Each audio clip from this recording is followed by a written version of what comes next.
Good morning, students. Today we are going to start our next poem, The Voice of the Rain by Walt Whitman, right?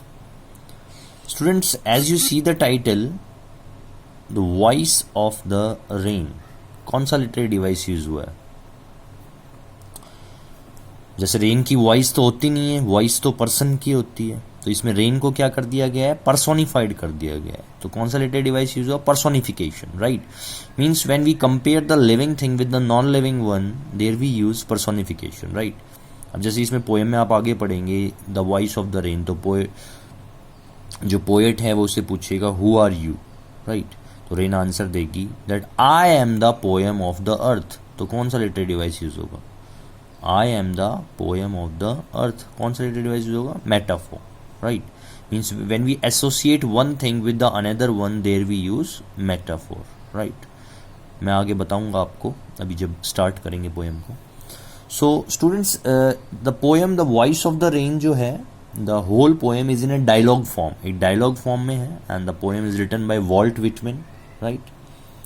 And जो Walt Whitman है students,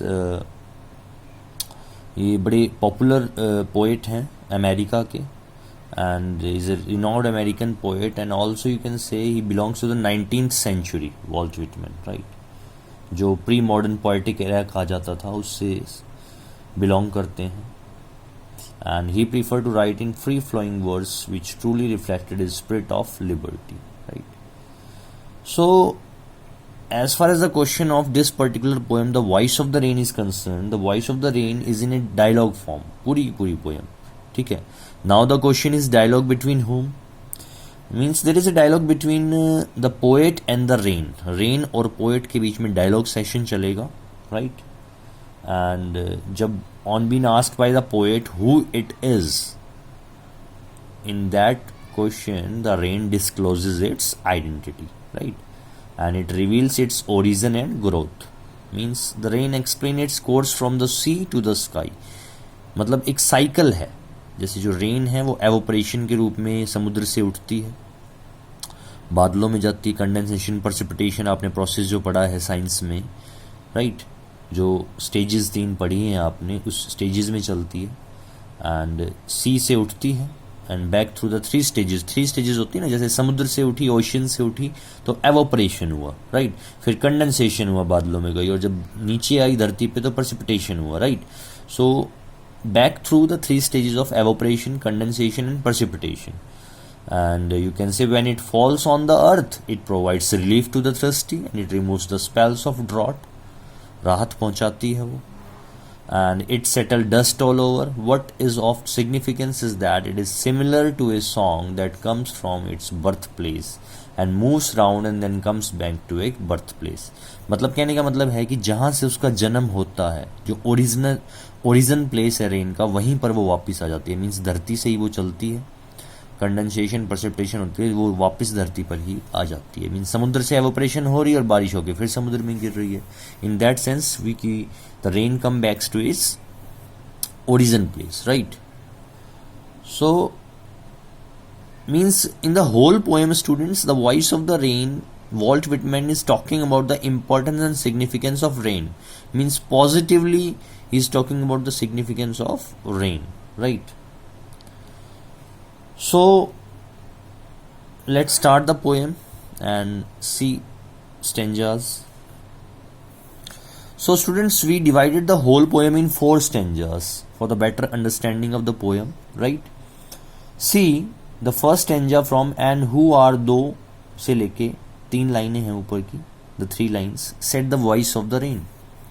देखिए, and who are thou said I to the soft falling shower which strains to tell gave me an answer as here translated I am the poem of the earth. देखो rain answer दे रही है, I am the poem of the earth said the voice of the rain.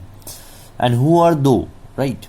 Now see, in the particular stanza the poet asks the rain, rain से पूछता है, क्या पूछता है? that who it is, वो कौन है? and very strangely indeed the rain starts to answer the questions and which the poet translates. उसको poet ही translate करता है। क्या कहती है रेन कहती है the rain begins by telling the poet that it is the poem of the earth. देखो जैसे मैं बोलता हूँ the voice of the rain, कौन सा लिटरेरी डिवाइस हुआ, पर्सोनिफिकेशन। फिर रेन ने क्या आंसर दिया, पोएट ने उसको ट्रांसलेट किया, I am the poem of the earth, metaphor, right. मैंने आपको बताया था अभी, when we associate one thing with another one, there we use metaphor.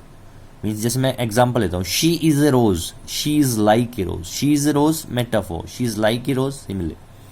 Set the voice of the rain. I think the first stanza is clear to you. Now see the second stanza. Eternal I rise impalpable out of the land and the bottomless sea, upward to heaven, whence vaguely form had although changed and yet the same. Now see, eternal I rise, eternal, अभी मैंने word आपको एक photograph poem में बताया था, eternal. Students, see the second stanza, eternal I rise. What do you mean by eternal? Students, eternal means which has no end, कभी ना खत्म होने वाला, अनंत जिसको आप बोलते हैं.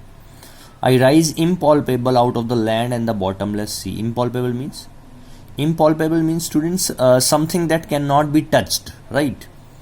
The bottomless sea, upward to heaven, whence vaguely form had altogether changed and yet the same. Whence means जहाँ से, right? And vaguely means not formed clearly, you can say.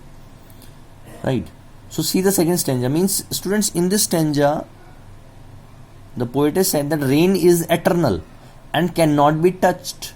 Rain जो है वो eternal है, which is no end. मतलब वो जो process मैंने अभी आपको बताई थी, जो evaporation, condensation, precipitation, वो चलती रहेगी, उसका कोई अंत नहीं है, right? And it rises from the land and the bottomless sea to go upwards towards the sky, and there the vapors take the form of water droplets of different sizes, right? And hence you can say, hence it changes form but it is yet the same, the rain. अपनी form change करती है लेकिन रहती वो rain ही है finally, right? Now see the third stanza. I descended to leave the drought. देखिए ये I जो यूज हो रहा है ये रेन के लिए हो रहा है. I descended to leave. Descend आपने मैथमेटिक्स में पढ़ते हो, ascending order, descending order. Descending means नीचे के क्रम में, असेंडिंग मीन्स ऊपर के क्रम में. वो कहती है जब मैं नीचे उतर, नीचे कहाँ से उतरेगी, जैसे बादलों से, स्काई से. I descended to leave the drought. Leave means wash और bath. Drought means you know it better. Atomies, tiny particles को बोलते हैं. Dust layers of the globe, right. I descended to, क्या कहती है, I descended to leave the drought, atomies, dust layers of the globe, and all that in them without me were seeds only, latent, unborn. Latent means hidden, unborn, right? देखिए, in the third stanza the rain said, then the rain falls on the parched earth and it washes the layers of dust and it quenches the thirst of the earth. The rain further explains that without it there would be no plants or trees on the earth, right? As the seeds will remain hidden without germinating and growing into plants. कि जब तक मैं नहीं आऊँगी अर्थ पे तब तक जो डेड जो छुपे हुए सीड्स हैं वो प्लांट्स में कन्वर्ट नहीं होंगे. Means rain is a source of life on earth, right. जो मैंने पार्च्ड वर्ड बोला अभी आपको, पार्च्ड अर्थ, पार्च्ड होता है बहुत प्यासी धरती, प्यास के लिए हम यूज करते हैं पार्च्ड. एंड जो क्वेंचेस वर्ड मैंने बोला, it quenches the thrust. Quenches मतलब होता है बेटा प्यास बुझाना, तो it quenches the thrust of the earth मतलब रेन जो है किसकी प्यास बुझाती है, अर्थ की, धरती की, right. So students, in the last angel see, and forever by day and night I give back life to my own origin and make pure and beautify it. अब देखिए ब्रैकेट में लिखा है, for song issuing from its birthplace after fulfillment wandering, wrecked or unwrecked duly with love returns, right? Students, in the last stanza the rain says that it is born from the earth, right, and gives life to it because it helps the unborn seeds to grow into plants. It helps the unborn seeds to grow into plants, right? And the rain washes away all the dust particles, beta, and hence it purifies the air, right? The whole surroundings look beautiful after it rains.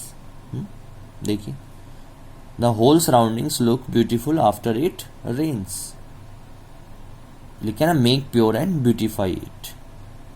अब जो ये last जो आप दो लाइनें देख रहे हैं जो ब्रैकेट में है, ठीक है ना, ये रेन के वर्ड्स नहीं है बेटा, the last 2 lines are not the rain's words, ये रेन के वर्ड नहीं है।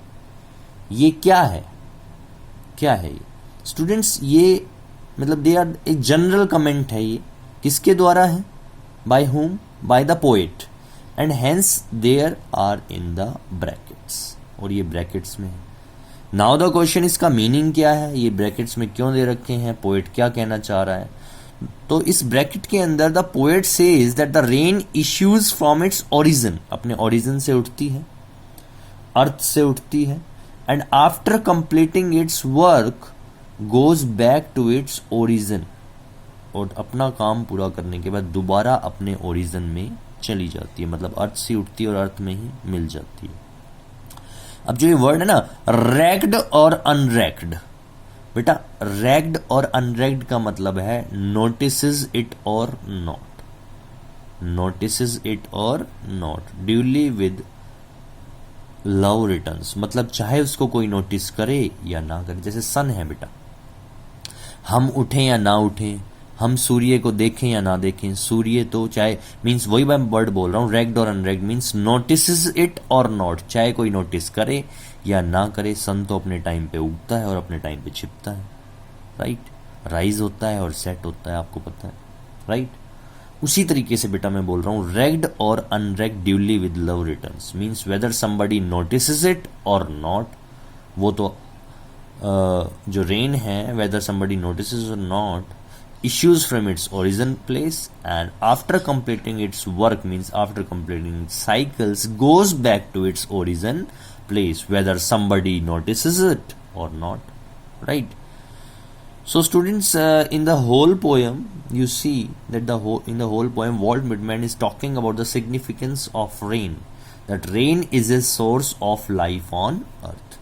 So I hope you understand the poem, and take care. Thank you very much.